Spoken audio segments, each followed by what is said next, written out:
प्रधानमन्त्री जस्तो गरिमामय पदमा बसेको व्यक्तिलाई अब एउटा अदालतमा सुनवाई चलिरहेको अब आरोपितमाथि बारेमा यसरी टिप्पणी गर्न सुहाउँदैन। होइन त्यो गर्नु त अपराध पनि त हो नि। यदि हामीले त्यो ढङ्गबाट टिका टिप्पणी गरेका हुन्थ्यौँ भने त सायद हामी आज हिरासतमा हुन्थ्यौँ होला। त्यो त्यसरी टिका टिप्पणी प्रधानमन्त्रीलाई त्यो कानुन लाग्दैन, नियम कानुन मान्नु पर्दैन, संविधान मान्नु पर्दैन। एउटा कुरा के छ भने अब यो थर्ड वर्ल्ड भनौँ, अन्डर डेभलप यी हाम्रो नेपाल जस्ता देशहरूमा अब जिसका लाठी उसका भैँसी, माइट इज राइट भन्ने कानुन चल्छ धेरै। तर पनि कानुनलाई मान्ने अनि कानुनी राज्य सत्तालाई स्वीकार गरेर उहाँ शपथ गरेर प्रधानमन्त्री हुनुहुन्छ। कानुन मान्नेले अब चाहिँ त्यो कानुनको पालना गर्नुपर्छ र कानुनको पालना गराउने काम त सरकारको हो नि त। अनि त्यो सरकारको प्रमुख भइसकेको रहेका व्यक्तिहरू जो पदमा छन्, प्रधानमन्त्री जस्तो गरिमामय पदमा, त्यस्तो पदमा रहेका कसैले पनि उहाँ हाम्रो प्रधानमन्त्री केपी ओलीज्यूलाई मात्रै होइन, अन्य कोही पनि प्रधानमन्त्री हुँदा पनि गैर जिम्मेवारी अभिव्यक्ति दिनु चाहिँ वाञ्छनीय हुँदैन। त्यसो हो भने गगन थापाको त्रुटि हो, किन अदालतमा सुनवाई हियरिङ भइराखेको हो जसमाथि अब बहस चलिरहेको छ। ती व्यक्तिलाई को मुद्दामाथि प्रभाव पार्नलाई राजनीति मिसन लिएर गए पनि त्यो गलत हो, त्यसलाई म कहिले पनि समर्थन गर्दिनँ। तर जहाँसम्म लाग्छ अदालत प्रभावित हुँदैन, किनभने अब राजनीति नेतृत्वभन्दा माथि उठेको हुन्छ अदालत भनेको। राजनीति नेतृत्वको दबाब सहन बाध्य छैन अदालत। त्यसले त्यहाँका माननीय न्यायाधीशहरूले विवेकसम्म ढङ्गले, कानुनसम्म ढङ्गले, न्यायसँग ढङ्गले र वास्तविकतालाई केलाएर पर्गे लिएर दुधको दुध पानीको पानी छुट्याएर त्यहाँ न्याय निरूपण गर्छन्। त्यसमा हामीले कुनै शङ्का गर्नुपर्ने ठाउँ रहँदैन। तर पनि कुनै थुनामा परेको छ, कुनै कसैमाथि आरोप लागिरहेछ भने त्यसमाथि दबाब हाल्न चाहिँ कुनै अर्को पार्टीको नेता गगन थापाको प्रतिकार गर्न सकिन्छ, तर राजनीतिक प्रतिकार हुनु पर्यो।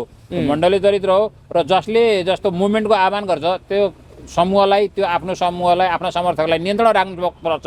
होइन भने त आन्दोलन उठाउनु सजिलो छ, तर त्यो आन्दोलन भड्केपछि निभाउनु, त्यसको ज्वाला शमन गर्न गाह्रो हुन्छ। जहिले पनि संसारमा यो छ र त्यसले गर्दा क्रान्ति पछाडि प्रतिक्रान्ति हुने डर हुन्छ, त्यसबाट जोगाउन सक्नुपर्छ। त्यो नै नेतृत्वको खुबी हो। र गगन थापालाई भौतिक रूपमा आक्रमण गर्नु चाहिँ ठिक होइन। रातमा विशेष कुराकानीको निम्ति, विशेष गरी राजनीतिक कुराकानीको निम्ति आज हामीसँग राजनीतिक विश्लेषक तथा वरिष्ठ पत्रकार प्रदीप प्रसाई हुनुहुन्छ। उहाँसँग समसामयिक राजनीतिक विषयवस्तुमा कुराकानी गर्छ। स्वागत छ यहाँलाई। धन्यवाद। यति बेला नेपालको तापक्रम घटेर एकदम चिसो बढिराखेको छ, तर राजनीति गरमाएर यति गरम भयो कि यति बेला पोखरामा लगभग आगै लाग्ने अवस्था बनिसकेको अवस्था छ। भर्खरै आएको सूचना अनुसार पोखरा गएका नेपाली काङ्ग्रेसका महामन्त्री गगन थापामाथि कुटपिटको प्रयास समेत भयो भन्ने कुराहरू पनि आइरहेको छ। कसरी हेरिराख्नु भएको छ सर यो राजनीतिक गर्मीलाई? हेर्नुहोस्, अब मौसममा अचानक परिवर्तन भएको छ। आज दिनभरि जस्तो सूर्यको दर्शन पाइएको छैन, त्यसले गर्दा चिसो बढ्नु स्वाभाविक हो। आज 21 पुस पनि भइसक्यो। हजुर। अब अहिले साँझ पर्न लागिसक्यो। काठमाडौँमा अहिले अलिकति हेज जस्तो छ, तुवालोले ढाकेको छ। अब क्लाउड छ, माथि स्काई ओभरकास्ट भइरहेछ, त्यसले चिसो बढ्नु स्वाभाविक हो। अब पानी पर्छ सायद भोलिदेखि, भोलि र पर्सि पानी पर्ला, तर राजनीतिक सरगर्मी बढिरहेको छ। अब पोखरामा अहिले यही रविलाई जसरी अब सरकारले मुद्दा लगाएर थुनेर राखिरहेछ, त्यसमा पब्लिकको समर्थन व्यापक रूपमा बढिरहेको छ र रविमाथि कतै सरकारले अन्याय पो गर्यो कि भन्ने जनजनमा आशंका उब्जिएको छ। त्यो आशंकाले गर्दाखेरि रविमाथि अब समर्थन जनाउन मानिसहरूको भिड भइरहेछ। त्यही उसमा गगन थापाजी अब पोखरा पुग्नु भएको छ। पोखरा पुग्दाखेरि त्यो पब्लिकको सेन्टिमेन्ट चाहिँ गगन थापाजीको विरुद्धमा लागेको हो। तर अब जे होस्, जुनसुकै नेताहरू पुगे तापनि साङ्घातिक रूपमा शारीरिक आक्रमण कुनै पनि नेतामाथि गरिनु हुँदैन।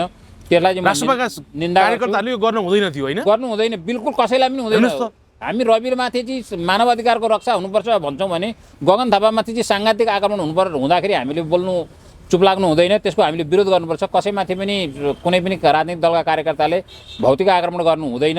अब रह्यो कुरा के भने राजनीतिक रूपमा कुनै कुरालाई प्रतिकार गर्न सकिन्छ। अब बोल्दाखेरि कहिलेकाहीँ म पनि विरोधमै बोल्छु, तर उहाँलाई भौतिक रूपमा आक्रमण गर्न त भन्नु हुँदैन नि। हजुर। त्यो चाहिँ निन्दनीय हुन्छ र पार्टीका कार्यकर्ताहरूले चाहिँ त्यो भौतिक आक्रमणबाट चाहिँ जहिले पनि आफू जोगिनुपर्छ। त्यो एउटा राजनीतिक संस्कार होइन, त्यो एउटा मण्डलीय चरित्र हो। र पार्टीको राष्ट्रपतिका कार्यकर्ताहरू त पटकपटक भनिराखेका टोले गुण्डाहरू जस्ता मण्डलीहरू जस्ता छन् भनेर भन्छ नि त सर। अब यसो सबै राष्ट्रपतिका कार्यकर्ताहरू टोले गुण्डा मण्डलीहरू होइनन्, त्यसभित्र पनि केही उच्छृङ्खल तत्त्वहरू प्रवेश गर्छन् होला। तिनीहरूले चाहिँ अब त्यो सेन्टिमेन्टलाई भाँडेर अब जस्तो अन्य दलका राजनीतिक कर्मीहरूमाथि भौतिक आक्रमण गराउलान्, तर त्यसलाई रासोपाका जुन नेताहरू हुनुहुन्छ जसले मुभमेन्टलाई अगाडि हाँकिराख्नु भएको छ त्यसलाई नियन्त्रण गर्नुपर्छ। म बारम्बार के भन्छु त्यही त राष्ट्रिय स्वतन्त्र पार्टीका नेताहरू हेर्नुहोस् त, पोखरामा आएको विपक्षी दलका महामन्त्रीमाथि कुटपिटको प्रयास हुँदा, घेराबन्दी हुँदा, त्यहाँ हुलुजुत हुँदाखेरि राष्ट्रपाका नेताहरूले कसैले के बोल्नुहुन्न? होइन, उहाँ हुँदैन यो गलत भयो भन्नुहुन्न। महामन्त्री होइन, उहाँ त सत्तारूढ दलकै महामन्त्री हो, किनभने उहाँको पार्टी सत्तामै छ अहिले। तर त्यसलाई झन् आगो थप्ने काम गरिराख्नु भएको छ। हेर्नुहोस्, ज्वाला सङ्ग्रौलाले स्टाटस लेखेर त्यहाँ भड्काउने काम गरिराख्नु भएको छ। त्यसो गर्नु हुँदैन। जसले सुकै तपाईँको पनि देशभरि जुनसुकै नेता होस्, चाहे सर्वसाधारण होस्, चाहे ब्युरोक्रेट्स होस्, चाहे सेक्युरिटीमा काम गर्ने सेक्युरिटी पर्सनल हुनु, उनीहरू देशव्यापी रूपमा निर्वाध रूपमा घुम्न फिर्न पाउनुपर्छ। त्यो नागरिकको हक हो। र महामन्त्री थापा आफ्नो राजनीतिक कार्यक्रम लिएर पोखरा जाँदा उहाँलाई हुलुजत गर्नु या ढुङ्गामुढा गर्नु कदापि शोभनीय कुरा होइन। त्यो कुरालाई चाहिँ म समर्थन गर्नै सक्दिनँ कुनै पनि हालतमा। गगन थापाको प्रतिकार गर्न सकिन्छ, तर राजनीतिक प्रतिकार हुनु पर्यो। मण्डलीय चरित्र हो र जसले जस्तो मुभमेन्टको आह्वान गर्छ त्यो समूहलाई, त्यो आफ्नो समूहलाई, आफ्ना समर्थकलाई नियन्त्रण राख्नुपर्छ। होइन भने त आन्दोलन उठाउनु सजिलो छ, तर त्यो आन्दोलन भड्केपछि निभाउनु, त्यसको ज्वाला शमन गर्न गाह्रो हुन्छ। जहिले पनि संसारमा यो छ र त्यसले गर्दा क्रान्ति पछाडि प्रतिक्रान्ति हुने डर हुन्छ। त्यसबाट जोगाउन सक्नुपर्छ। त्यो नै नेतृत्वको खुबी हो। र गगन थापालाई भौतिक रूपमा आक्रमण गर्नु चाहिँ ठिक होइन। हजुर, जस्तो कि अब यति बेला राष्ट्रपाका नेताहरूको आक्रोश, आरोप, कार्यकर्ताहरूको के रह्यो भने गगन थापा चाहिँ केही दिन अगाडि कैलाश सिरोयानी पोखरा पुगे भन्ने कुराहरू पनि आयो। अब त्यसै गरी गगन थापा पोखरा पुगेर चाहिँ रवि लामिछानेलाई कुनै पनि हालतमा छोड्न हुन्न है भन्ने त्यहाँका सरकारी वकिलहरू, त्यसै गरी बाजी पक्षका, जाहेरवाला पक्षका वकिलहरूलाई भेट्ने, त्यहाँ भड्काउने कामहरू भयो, त्यहाँका अदालतलाई प्रभावित पार्ने कोसिसहरू भयो भन्ने किसिमका आरोप पनि लगाइराखेका छन्। यसमा कतिको तुक छ? के हो यो? यो हुन सक्छ गगन थापाको त्रुटि हो, किन अदालतमा सुनवाई हियरिङ भइराखेको हो जसमाथि अब बहस चलिरहेको छ। ती व्यक्तिलाई को मुद्दामाथि प्रभाव पार्नलाई राजनीति मिसन लिएर गयो भने त्यो गलत हो। त्यसलाई म कहिले पनि समर्थन गर्दिनँ। तर जहाँसम्म लाग्छ अदालत प्रभावित हुँदैन, किनभने अब राजनीतिक नेतृत्वभन्दा माथि उठेको हुन्छ अदालत भनेको। राजनीतिक नेतृत्वको दबाब सहन बाध्य छैन अदालत। त्यसले त्यहाँका माननीय न्यायाधीशहरूले विवेकसम्म ढङ्गले, कानुनसम्म ढङ्गले, न्यायसँग ढङ्गले र वास्तविकतालाई केलाएर पर्गेलेर दुधको दुध पानीको पानी छुट्याएर त्यहाँ न्याय निरूपण गर्छन्। त्यसमा हामीले कुनै शङ्का गर्नुपर्ने ठाउँ रहँदैन। तर पनि कुनै थुनामा परेको छ, कुनै कसैमाथि आरोप लागिरहेछ भने त्यसमाथि दबाब हाल्न चाहिँ कुनै अर्को पार्टीको नेताहरू चाहिँ लाग्नु सम्भावना देख्नुहुन्छ सर? चाहिँ दबाब दिन गएको हो गगन थापा। के हुन सक्छ यो? अब ठ्याक्कै रवि लामिछाने हेर्नुहोस् त, यति बेला चुनचेक बस भइराखेको बेला उनी पोखरा पुग्नुलाई त्यो ढङ्गले लिन सकियो नि एक हिसाबले हेर्ने हो भने त। होइन, एक हिसाबले लिन सक्यो, तर के छ भने गगन थापाले पोखरा जानै पाउँदैनन् भन्ने कुरा चाहिँ आउँदैन। किनभने गगन थापा पोखरा जानलाई स्वतन्त्र छन्। उनी आफ्नो राजनीतिक कार्यक्रम लिएर पोखरा जान पाउँछन्, जाउन् पनि।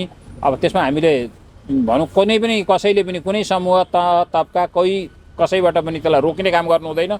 तर अब रविको विरुद्ध उनले फेरि अदालतलाई प्रभावित पार्ने गरी त्यहाँ गतिविधि गरे भने त्यो चाहिँ निन्दनीय हुन्छ। त्यसलाई चाहिँ सबैले भत्सना गर्नुपर्छ। हजुर, त्यसो भए उनले त्यो प्रभाव पार्न खोजेको हुनसक्छ होइन? सम्भावना देखियो। अब रवि विरुद्ध गगनले बेला बेला अभिव्यक्ति दिएकै हुन्। अब चर्को अभिव्यक्ति दिने नेताहरूमध्ये गगन थापै अग्रपङ्क्तिमा पर्छ। सिधासिधी भन्नुपर्दा रवि लामिछानेको आज जुन अभिगत छ त्यसमा पुरापुर जिम्मेवार त उनै छन्। प्रमाण भनी हेर्नुहोस् त, रोस्टम हल्लाएको वर्तमान सरकारको नेतृत्व गर्ने रविको यो हालत हुनुमा त जस्तो प्रधानमन्त्री केपी ओलीज्यू, त्यस पछाडि आएर तपाईँको त्यो छानबिन समितिका सूर्य थापाजीहरू पनि छन्। त्यो गगन थापालाई मात्रै नभनौँ हामीले। तर पनि के छ भनेदेखि अब अदालतमा अब न्यायाधीशको उसमा बेन्चमा पुगिसकेको हो। अब तपाईँको कुरालाई अब तपाईँको अरू अन्य दलका राजनीतिक दलका नेताहरूले त्यसबारेमा टिप्पणी गर्नु उपयुक्त हुँदैन। हजुर, जस्तो कि प्रदीप सर, हामीलाई धेरैजना दर्शकहरूले, जनताहरूले के पनि सोध्ने गर्नुभएको छ भने पुस 5 गतेभित्रमा अभियोजन दर्ता गर्नुपर्ने भनेको थियो। लगभग पुस 5 गतेसम्ममा अभियोजन दर्ता भए पनि अलिकति ढिलो चाँडो जे होस् दर्ता भयो। तर न्यायिक प्रक्रिया टुङ्गिएन। रवि लामिछानेको किन यति लामो भयो? थुन्चेक बस किन यति लामो भन्न प्रश्न गर्छन् कि सर। कि किन रवि लामिछानेको यो जान यति लामो बनाउन खोजिएको हो कि यो स्वाभाविक प्रक्रिया हो? यो अभियोजन दर्ता भएको नि करिब आज 15 दिन पुग्दै 15 दिनभन्दा बढी भइसकेको अवस्था छ। के छ भने धेरैजना माथि मुद्दा लगाइएको छ। त्यसले गर्दा धेरैजनाको बहस हुने, सुनवाईको क्रममा बहस हुने, अनि त्यसपछि बयान सुरु हुने। बयानै लिनलाई अदालतलाई लामो समय लागेको हुनसक्छ। अब त्यस पछाडि बिचमा बिदाहरू पनि परिरहेछ, कहिले के बिदा कहिले बिहे। अनि शनिबार त्यो हुन्छ। अनि हिउँदको बेला चाहिँ कर्मचारीहरूले पनि पर्याप्त काम गर्न सकेका छन् छैनन्, काम गरिरहेका छन् छैनन्। अब क्या तर पनि सकेसम्म यसलाई छिटो टुङ्ग्याउनुपर्छ। न्याय प्रक्रिया ढिलो न्याय दिनु भनेको न्याय नदिने सर हो। हामी नेपालमा धेरै गुनासो सुन्छौँ। अब पब्लिकको ग्रिभान्सेसहरू पनि के छ भनेदेखि अब मुद्दा लागिसकेपछि अब मुद्दाको निरूपण नभइकन जसले मुद्दा पीडितले न्याय पाऊँ भनेर हालो ती मरिसकेका हुन्छन्। यस्तो अवस्थाको अन्त्य गर्नुपर्छ। अहिलेको जसले न्याय पाऊँ भन्न हालेको न्याय पाउनु भन्दा अगाडि नै उसको मृत्यु भइसक्छ है नेपालको अवस्था अहिले। अहिलेको प्रधान न्यायाधीशले अब अलिकति मुद्दाहरूलाई चाँडोभन्दा चाँडो टुङ्ग्याउनुपर्छ भन्ने मानसिकता लिएर अलिकति प्रोग्रेसिभ ढङ्गले अगाडि बढ्नु भएको छ। र मलाई लाग्छ चाँडै नै रविजीको बारेमा पनि अदालतले केही कुराहरू फैसला गर्छ, सुनाउँछ। हजुर, जस्तो कि यति बेला सरकार पूर्वाग्रही भएर रवि लामिछानेको विपक्षमा लाग्यो भनिरहँदाखेरि यदि सरकार वास्तवमै पूर्वाग्रही भएको हो भने त रवि लामिछाने छुट्टैमा पनि त शङ्का होला नि त। के हुन्छ यसमा? पूर्वाग्रही भयो भने कसरी पब्लिकले भनिरहेछ भन्दा अब केही समय अगाडि अब केपी ओलीज्यूले नि रवि भनेका थिएन, रविको दोष छैन भनेर उहाँ नि भन्नुहुन्थ्यो। एउटा रविलाई सबैले खेदे भनेर। अहिले उहाँ रविको बारेमै सार्वजनिक ठाउँमा कुनै टिप्पणीहरू गर्नुहुन्छ अनि सबै ठग्ने भने जस्तो कुरा गर्नुहुन्छ। अनि ठगी गरेको जस्तो कुरा ढङ्गले प्रधानमन्त्रीले बोल्नुहुन्छ। प्रधानमन्त्री जस्तो गरिमामय पदमा बसेको व्यक्तिलाई अब एउटा अदालतमा सुनवाई चलिरहेको अब आरोपितमाथि बारेमा यसरी टिप्पणी गर्न सुहाउँदैन। होइन, त्यो गर्नु त अपराध पनि त हो नि। यदि हामीले त्यो ढङ्गबाट टिका टिप्पणी गरेका हुन्थ्यौँ भने त सायद हामी आज हिरासतमा हुन्थ्यौँ होला। त्यो त्यसरी टिका टिप्पणी गर्नु त्यो कानुन लाग्दैन। त्यो नियम कानुन मान्नु पर्दैन, संविधान मान्नु पर्दैन। एउटा कुरा के छ भने अब यो थर्ड वर्ल्ड भनौँ, अन्डर डेभलप हाम्रो नेपाल जस्ता देशहरूमा अब जिसका लाठी उसका भैँसी, माइट इज राइट भन्ने कानुन चल्छ धेरै। तर पनि कानुनलाई मान्ने अनि कानुनी राज्य सत्तालाई स्वीकार गरेर उहाँ शपथ गरेर प्रधानमन्त्री हुनुहुन्छ। कानुन मान्नेले अब चाहिँ त्यो कानुनको पालना गर्नुपर्छ र कानुनको पालना गराउने काम त सरकारको हो नि त। अनि त्यो सरकारको प्रमुख भइसकेको रहेका व्यक्तिहरू जो पदमा छन्, प्रधानमन्त्री जस्तो गरिमामय पदमा, त्यस्तो पदमा रहेका कसैले पनि उहाँ हाम्रो प्रधानमन्त्री केपी ओलीज्यूलाई मात्रै होइन, अन्य कोही पनि प्रधानमन्त्री हुँदा पनि गैर जिम्मेवारी अभिव्यक्ति दिनु चाहिँ वाञ्छनीय हुँदैन। भनेपछि प्रचण्ड के भन्छ, केपी शर्मा ओलीले जसरी केही समय अगाडि झापाको मञ्चमा उभिएर रवि लामिछानेलाई ठग भने, अथवा पछिल्लो समय जहाँ जतै पनि रवि लामिछानेका विरोधमा एकदम कटु बाँड उकालिराखेका छन् होइन, आगो उकालिराखेका छन्, यो चाहिँ के भन्छ एउटा राम्रो देखिएन होइन, न्यायसँग देखिएन, टिप्पणी हो। अब अदालतले भर्डिक्सन नै दिएको छैन। अब उनको संलग्नता छ छैन त्यो सहकारी ठगीमा। अब अहिले भर्खर सुनवाई हुँदैछ। अदालतले अब त्यसबारेमा विचार विमर्श गरिराखेको होला, हेर्दैछ, मुद्दा सुनवाई गर्दैछ, अभियुक्तसँग बयान लिँदैछ, वकिलहरूले बहस पैरवी गरिरहनु भएको छ भने अगाडि नि उहाँ चाहिँ अब न्यायाधीश त होइन नि त, प्रधानमन्त्री पो हो त। अब व्यवस्था कार्यपालिकाको प्रमुखले चाहिँ अब न्यायपालिकाको काममा हस्तक्षेप गर्न खोजेको या दबाब दिएको जस्तो देखिन्छ। त्यो टिप्पणी चाहिँ सर्वथा प्रचण्डले के भन्छ, केपी शर्मा ओलीले त्यो गरे जस्तो देखियो होइन, अनुचित हुन्छ। त्यस्तो अनुचित टिप्पणी हो त्यो। हजुर, जस्तो कि मौन रहनु नै उत्तम हुन्छ। हजुर, जस्तो कि केपी शर्मा ओलीले जुन ढङ्गबाट अगाडिदेखि नै सुरुवातमा रवि लामिछाने नेपाल फर्किएपछि अमेरिकाबाट रवि लामिछानेलाई अहिलेको उसमा उनी अनागरिक बनाइए भने के भयो, अहिलेको अवस्थामा उनलाई नेपालकै सबैभन्दा ठुलो भ्रष्टाचारी जस्तो व्यवहार भइराखेको छ। त्यो हुँदै गर्दा केपी शर्मा ओलीले नै एउटा मञ्चमा भन्नुभएको थियो के भन्छ, रवि लामिछानेलाई नेपाल टेलिभिजनमा सिधा कुरा प्रधानमन्त्रीसँग भन्ने कार्यक्रम चलाउने अवसर मैले दिएको हो भनेर भन्नुभएको थियो। अब रवि लामिछानेलाई दोषी भन्दै गर्दा अहिले पनि त केही समय अगाडिसम्म सत्ताको स्वार्थ मिलुन्जेल, सत्ता सेयरिङ हुनजेल चाहिँ रवि लामिछाने निर्दोष छैन। कहीँ कतै मैले बुझिसकेँ, कहीँ कतै उनको विरुद्धमा उजुरी परेको छैन, कसैले उनको विरुद्धमा बोलेका छैनन् भनेर क्लिन चिट दिने। अब सत्ता समीकरण बदलियो, काङ्ग्रेस आफूसँग मिल्न आयो भन्दैमा फेरि रवि लामिछानेको यो सत्ता के भन्छ, यो सतोसराप गर्ने।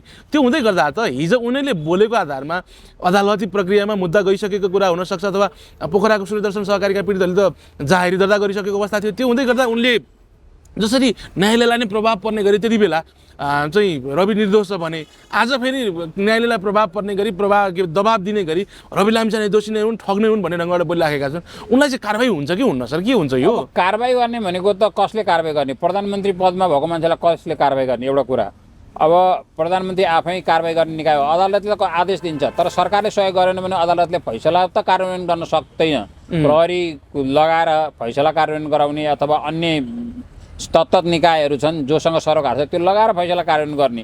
अब अदालतले कसैलाई कारवाही गरेर पक्ड भनौँ भने पनि पुलिसले पक्रिँदैन, कार्यपालिकाले सहयोग गरेन भने अदालतको।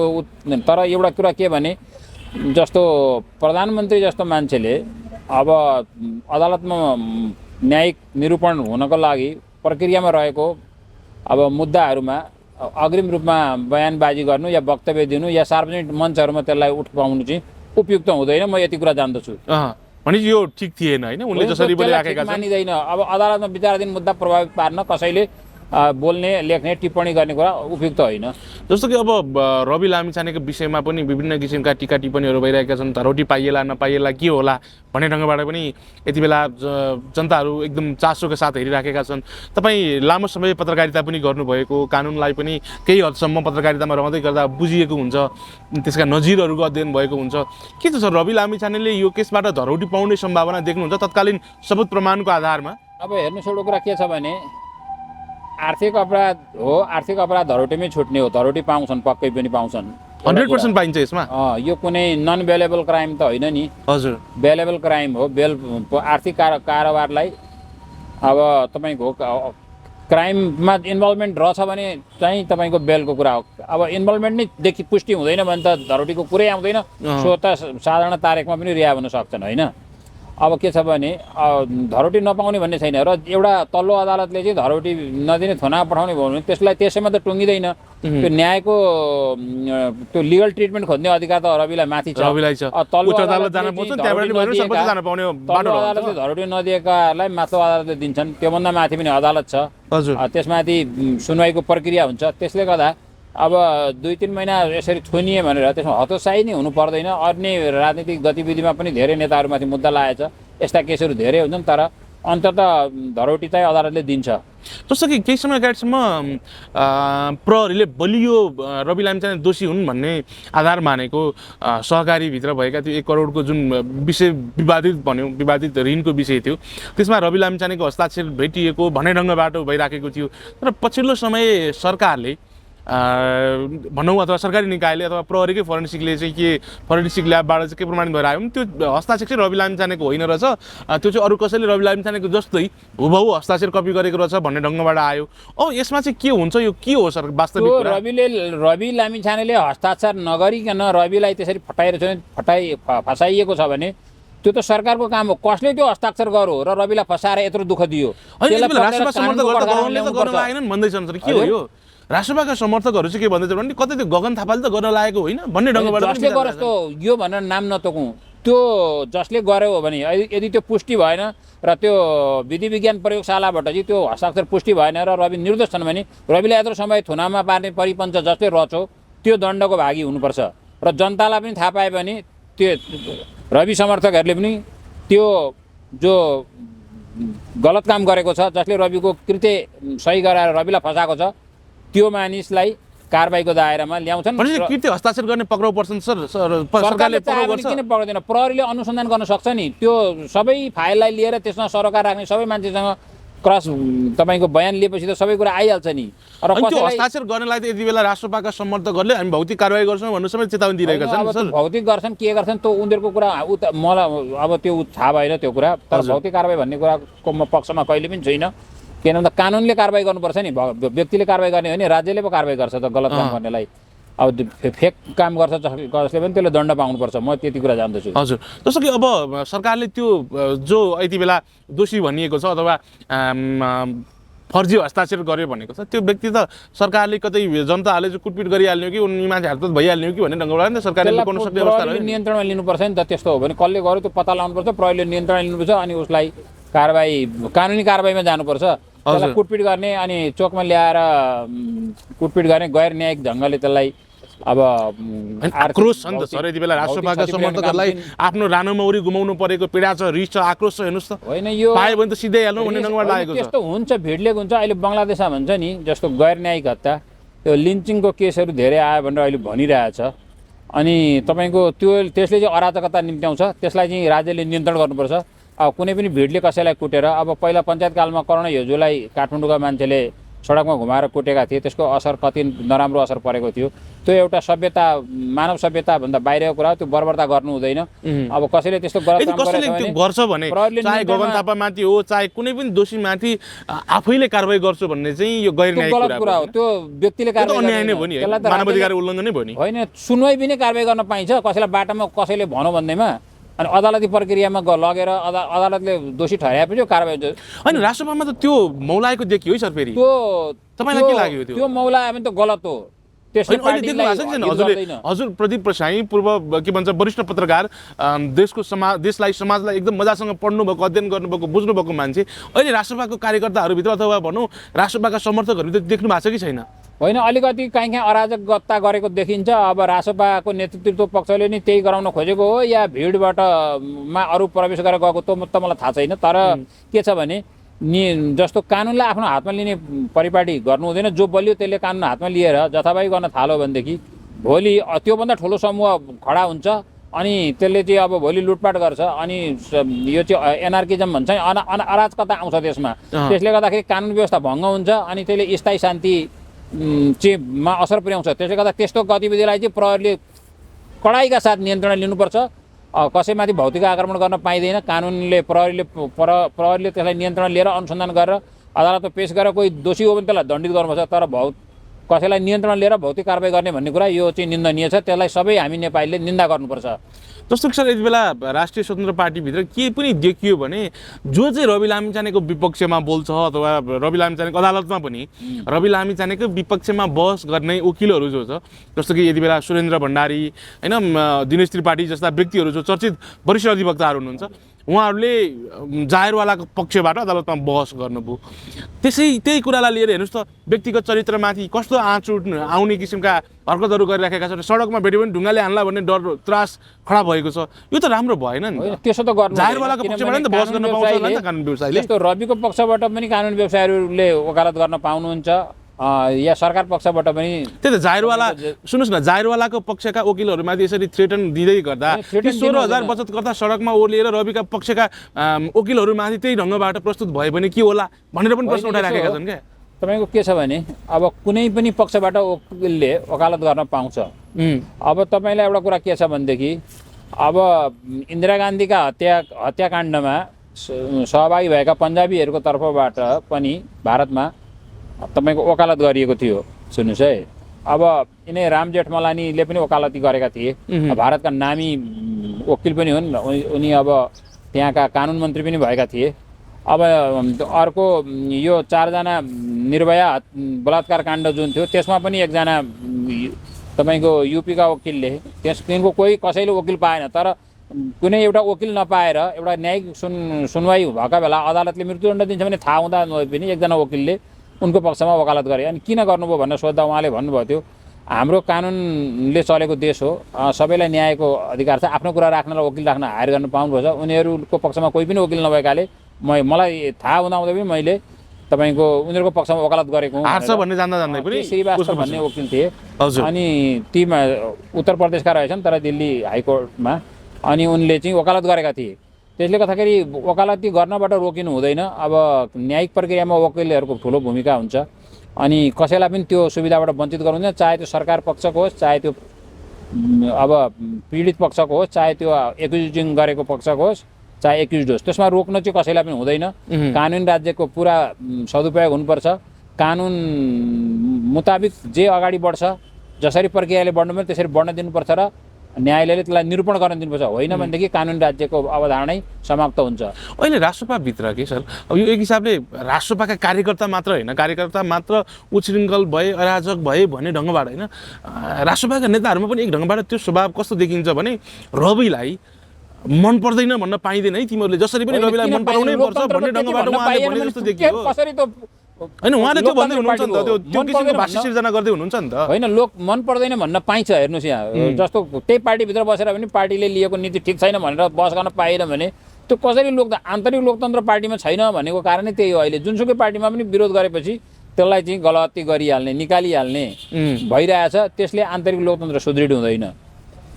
भनेपछि राष्ट्रसभा पनि त लोकतन्त्रको पक्षमा हितमा छैन कि भन्ने प्रश्न उठ्यो नि तपाईँकै अभिव्यक्ति। अब एउटा कुरा छ त्यस्तो, अब भित्र के छ उहाँहरूको त्यो कुरा अब सबै डिटेलमा त अब हामीलाई थाहा छैन, अब मलाई थाहा पनि छैन त्यो। तर स्वच्छ आलोचना गर्न चाहिँ पाउनुपर्छ, जुनसुकै पार्टीभित्र भए पनि, पार्टी नेतृत्वको होस् चाहे पार्टीले लिएका गतिविधि कार्यक्रमहरूको बारेमा स्वच्छ आलोचना गर्न पाउनुपर्छ। तर पार्टीको सदस्य रहेर पार्टीलाई अहित हुने काम चाहिँ उसले गर्नु हुँदैन। आलोचनाले पार्टी कहिले पनि अहित हुँदैन। स्वच्छ आलोचनाले त्यसलाई चाहिँ अझ मजबुतीकरणतर्फ लान्छ पार्टीलाई। जस्तो कि अहिलेसम्म आएका यही रविका सबुतहरू प्रमाणहरू विभिन्न सहकारीमा रवि लामिछाने भन्ने व्यक्तिको नाममा, गुमनाम व्यक्तिको नाममा खडा गरिएका ऋण, रवि लामिछानेको हस्ताक्षरमा तिरिएको ऋणका किस्ताहरू, ब्याजहरू जुन सबुत भेटिएको छ नि अहिलेको अवस्थामा, अब यो आधारले चाहिँ रवि लामिछानेलाई दोषी साबित गर्न सक्ला कि नसक्ला सरकारी वकिलले भनौँ अथवा अदालतले? अब जो प्रमाणहरू जुटाएको छ त्यो प्रमाण त अब न्यायाधीशले विचार गर्ने कुरा हो। अब प्रमाणहरू सही साँचो सत्य छन्, ओरिजिन भएका प्रमाणहरू हुन्। सुन्नुहोस्, यहाँ ओरिजिन भएका प्रमाणहरू हुन् भनेको जो माथि आरोप लाग्छ उनीबाट उत्पत्ति भएका प्रमाणहरू हुन् भने न्यायालयले कारवाही गर्ने हो। होइनन् ती फेब्रिकेटेड प्रमाणहरू हुन् भने त त्यसमा त कारवाही हुँदैन, त्यसमा त अदालतले निर्दोष साबित गर्छ। अब फेब्रिकेटेड प्रमाण बनाएको भन्ने कुरा आयो, जुन त्यो हो भने चाहिँ निन्दनीय कुरा हो। जस्तो कि त्यही त हजुरले भन्नुभएको चाहिँ यति बेला रवि लामिछानेका समर्थकहरूले के शङ्का गर्न थाले भने कतै रवि लामिछानेलाई फसाउनको निम्ति नियोजित ढङ्गबाट गलत प्रमाणहरू खडा गरेर प्लान्ट गरिएको त्यो यो क्रिमिनलहरूको उसमा अरूलाई फसाउनको निम्ति, अपराधी बच्नको निम्ति सबुत प्रमाणहरूलाई चाहिँ प्लान्ट गर्ने, त्यो व्यवस्थापन गर्ने, देखाउनको लागि राखिदिने चलन पनि हुँदो रहेछ। त्यसै गरी रविलाई फसाउनको निम्ति जीवी राईले हुनसक्छ अथवा अरू कुनै प्रतिस्पर्धी दलका व्यक्तिहरूले हुनसक्छ। रवि लामिछानेलाई सिद्ध्याउनको निम्ति, फसाउनको निम्ति कुनै पनि हालतमा रविलाई गलत देखाउनु छ, सिद्ध्याउनु छ। त्यो हुनाले कतै नक्कली प्रमाणहरूको झुन्ड नै बनाएर रविलाई सिद्ध्याउनको निम्ति बुझाइएको छ कि भन्ने प्रश्न पनि उठाइराखेका छन्। त्यसको लागि दुर्भाग्य हो। त्यो हुन सक्छ कि सक्दैन लागि मात्रै होइन, त्यो सम्भावना छ सर। व्यवस्था कानुनी हाम्रो जुन हाम्रो सिस्टम छ, जुन लिगल सिस्टममाथिकै प्रहार हो। त्यसले देशलाई अधोगतिमा लान्छ।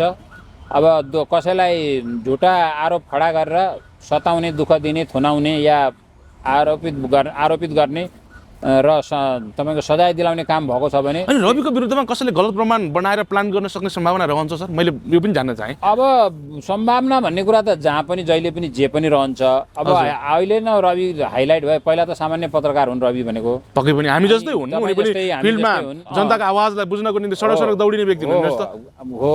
त्यति बेला कति मानिसहरू रिसाएका पनि थियो होला उनीसँग, कति त अब भौतिक रूपमै उनीमाथि आक्रमण गर्न पनि तयार थिए होलान्, किनभने उनी चर्को रूपमा यो भ्रष्टाचारको विरुद्ध, व्यथितिको विरुद्ध, अब यो मानव तस्करीको विरुद्ध यस्ता विविध उसमा चाहिँ आगो ओखल्थे। मिडियाबाट त आगो ओखलेको र त्यो व्यवहार अनुसार आफूलाई जीवनमा ढालेको पनि छन् जस्तो मलाई लाग्थ्यो। अब अहिले विभिन्न विवादहरू आएको छ, तर यसमा अब अदालतमा पुगिसकेको कुरा हो। यसलाई अदालतले नै निरूपण गरोस्, यसैमा नै हामी सबैको कल्याण छ। जस्तो सर अब सरकार ढल्ने चर्चा पनि त चलिराखेको छ नि। केपी ओलीको सरकार अब काङ्ग्रेस र एमाले बीचमै अब आन्तरिक टकराव भइराखेको छ। आज भर्खरै पनि एमालेको सचिवालयको बैठक चलिरहेको छ। हामीले अन्तर्वार्ता गर्दै गर्दाखेरि सरकार ढल्ने सर्वत्र चर्चा भइरहँदाखेरि अब सरकारलाई योभन्दा अगाडि नै राप्रपाले हामी समर्थन गर्दैनौँ यो उसलाई भनेर अगाडि नै हात झिकिसकेको अवस्था छ। राप्रपाले साथ नदिने हो भने राष्ट्रपा नआइकन अहिलेको दुवै दलले सरकार बनाउन नसक्ने अवस्था जस्तो देखिएको छ। माओवादी गए पनि त्यो हुनाले रविलाई निकाल्न यिनीहरू बाध्य छन् भन्ने व्याख्या भइरहेको छ। पहिला तपाईँको यो सरकारलाई समर्थन गरेको भए अहिले पनि रवि नै तपाईँको गृहमन्त्री रहिरहेको हुन्थ्यो, अहिले गृहमन्त्री रवि नै हुन्थ्यो यो देशमा। अब केपी ओलीजीले लाई समर्थन गरिन्जेल रविजीलाई कुनै पनि दोष छैन भनेर केपी ओलीजीले बारम्बार भन्नुभएको छ। तपाईँले अघि इन्टरभ्यूमै भनिसक्नुभयो। हजुर, अब अहिले पनि मलाई लाग्छ सरेन्डर गर्नु, ओलीजीसम्म सरेन्डर गर्नु भने रविजी विदिन 24 आवरमा रिलिज हुन्छन् सबै प्रक्रिया मिलाएर, सरकारले मुद्दै फिर्ता लिन्छ। अब सुटुक्क गएर रविजी तपाईँको अब हाम्रो सरकार ढल्ने भयो, तपाईँ गृहमन्त्री बन्न आउनुहोस्, उपप्रधानमन्त्री गृहमन्त्री बन्न आउनुहोस्, तपाईँको मुद्दा हामी खारेज गराइदिन्छौँ, तपाईँलाई छुटाउँछौँ पनि। अब फेरि तपाईँले हामीलाई समर्थन गर्नु पर्यो भनेर सुटुक्क केपी ओली भेट्न जाने सम्भावना छ कि छैन? अब मेबी अब सत्ताको लागि जे पनि गर्न सक्ने मानिसमा केपी ओलीलाई सबैले लिएका छन्। मैले होइन, उहाँकै पार्टीका धुरन्धर ठुला उहाँकै समकक्षी भनौँ न, भइसकेका झलनाथ खनाल, माधव नेपालहरू, अब भीम रावलहरू जस्ताले नि उहाँलाई भन्छन् सत्ताको लागि जे पनि नेगोसिएसन गर्न तयार हुनुहुन्छ प्रधानमन्त्री भनेर। त्यस मानेमा अब पहिले मैले भनिसकेँ, बारम्बार मैले यही कुरा दोहोऱ्याउनु परेन।